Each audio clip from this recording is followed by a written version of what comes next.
Traffic ರೂಲ್ಸ್ಗಳನ್ನು follow ಮಾಡಿ ಅಂತ traffic ಪೊಲೀಸರು 100 ಸರ್ತಿ ಹೇಳಿದ್ರು ಕೂಡ ಟ್ರಾಫಿಕ್ ರೂಲ್ಸ್ಗಳನ್ನು ಬ್ರೇಕ್ ಮಾಡುವಲ್ಲಿ ವಾಹನ ಸವಾರರು ಸದಾ ಒಂದು ಕೈ ಮುಂದಿರ್ತಾರೆ.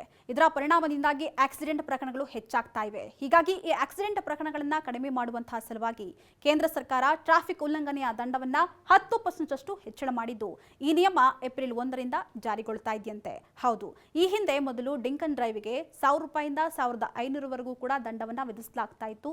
ಆದರೆ ಈ ಮೊತ್ತವನ್ನು 10,000 ರೂಗಳಿಗೆ ಏರಿಸಿದ್ದಲ್ಲದೆ ಜೈಲು ವಾಸವನ್ನ ಕಡ್ಡಾಯಗೊಳಿಸುವಂತಹ ವಿಚಾರವನ್ನ ಪರಿಷ್ಕರಣೆಯಲ್ಲಿ ಪ್ರಸ್ತಾಪಿಸಲಾಗಿದೆ. ಹೌದು, ಒಂದು ಬಾರಿಯ ಡ್ರಿಂಕ್ ಅಂಡ್ ಡ್ರೈವ್ಗೆ ಫೈನ್ ಮಾತ್ರ ಬೀಳಲಿದೆ. ಎರಡನೇ ಬಾರಿ ಕಂಡು ಬಂದ್ರೆ ದಂಡದ ಪ್ರಮಾಣವನ್ನ 20,000ಕ್ಕೆ ವಿಧಿಸಲಾಗ್ತಾ ಇದೆ. ಜೊತೆಗೆ 2 ವರ್ಷ ಜೈಲು ಶಿಕ್ಷೆ ನೀಡುವಂತಹ ಸಾಧ್ಯತೆಗಳು ಕೂಡ ಇರುತ್ತಂತೆ.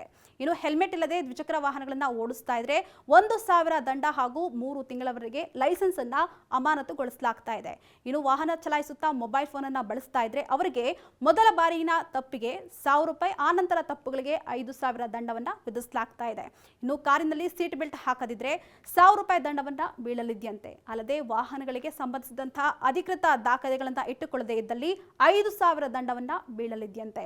ಇನ್ನು ವಾಹನಗಳ ಇನ್ಶೂರೆನ್ಸ್ ಇಲ್ಲವೆಂದ್ರೆ 2,000 ದಂಡ ವಿಧಿಸಲಾಗ್ತಾ ಇದೆ. ಇನ್ನು ವಾಹನಗಳ ಮಾಲಿನ್ಯ ನಿಯಂತ್ರಣ ಮಂಡಳಿಯ ಪ್ರಮಾಣ ಪತ್ರ ಇಲ್ಲ ಅಂತ ಹೇಳಿದ್ರೆ 10,000 ರೂಪಾಯಿ ದಂಡವನ್ನ ಕಟ್ಟಬೇಕಾಗತ್ತಂತೆ. ಅಲ್ಲದೆ ಮಕ್ಕಳಿಗೆ ವಾಹನವನ್ನ ಚಲಾಯಿಸಿ ಸಿಕ್ಕಿ ಬಿದ್ರೆ ಆ ವಾಹನ ಯಾರ ಹೆಸರಿನಲ್ಲಿ ಇರುತ್ತೋ ಅವರಿಗೆ 25,000 ದಂಡವನ್ನ ಕೂಡ ವಿಧಿಸಲಾಗ್ತಾ ಇದೆ. ಜೊತೆಗೆ 3 ವರ್ಷ ಜೈಲು ಶಿಕ್ಷೆ ಕಾಯಂ ಆಗಲಿದೆಯಂತೆ. ಅಲ್ಲದೆ ಆ ವಾಹನಗಳ ನೋಂದಣಿಗೆ ಕ್ಯಾನ್ಸಲ್ ಕೂಡ ಮಾಡಲಾಗುತ್ತಂತೆ. ಇನ್ನು ಆ ಎಳೆಯರಿಗೆ 20 ವರ್ಷಗಳವರೆಗೆ ಲೈಸೆನ್ಸ್ ಅನ್ನ ನೀಡದಂತೆ ಘೋಷಣೆ ಕೂಡ ಮಾಡಲಾಗ್ತಾ ಇದೆ.